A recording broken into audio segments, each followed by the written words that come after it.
PGIRM gesa pengeluaran KWSP bersasar susulan lebih 24,000 hilang pekerjaan.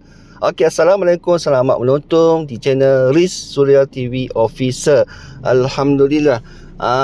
Alhamdulillah tengok berita yang tergepar 24,000 pekerja hilang pekerjaan. Ini sangat menenakkan.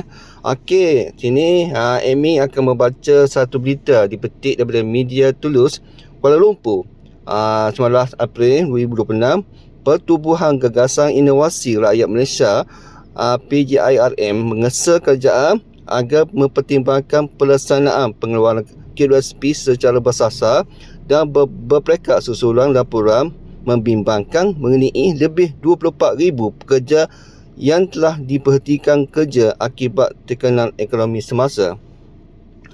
Presidennya PGIRM Azmi Muhammad Tahir menegaskan bahawa walaupun kerajaan telah meningkatkan bantuan dan mencadangkan pemotongan gaji menteri, langkah tersebut hanya bersifat kelegaan jangka pendek yang tidak mampu menandingi isu kesairan keuangan sebenar bagi pecarong yang terdesak. Beliau mencadangkan agar pengeluaran minimal sebanyak RM10,000 dibenarkan kepada golongan yang benar-benar memerlukan mengikut baki simpanan sedia ada bagi membantu mereka menguruskan komitmen harian serta tunggakan hutang yang semakin meruncing. Menurut PGIRM, pelaksanaan ini bukan sekadar tindakan populis, sebaliknya merupakan langkah kritikal untuk kelangsungan hidup rakyat selain berpotensi merangsang perbelanjaan domestik yang dapat menyokong pemulihan ekonomi negara secara keseluruhan. Walau bagaimanapun, pertubuhan tersebut turut menekankan bahawa garis paduan yang jelas mestilah ditetapkan bagi memastikan wujud keseimbangan antara keperluan mendesak rakyat pada waktu ini dengan keselamatan simpanan hari tua mereka kelak.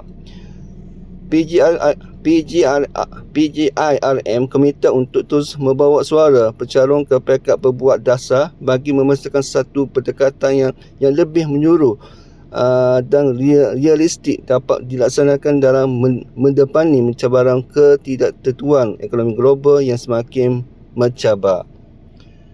Ni kepada semua rakyat Malaysia, kita berita yang kata lebih 24,000 pekerja yang hilang pekerjaan. Ini sangat-sangat sangat membimbangkan lah deh.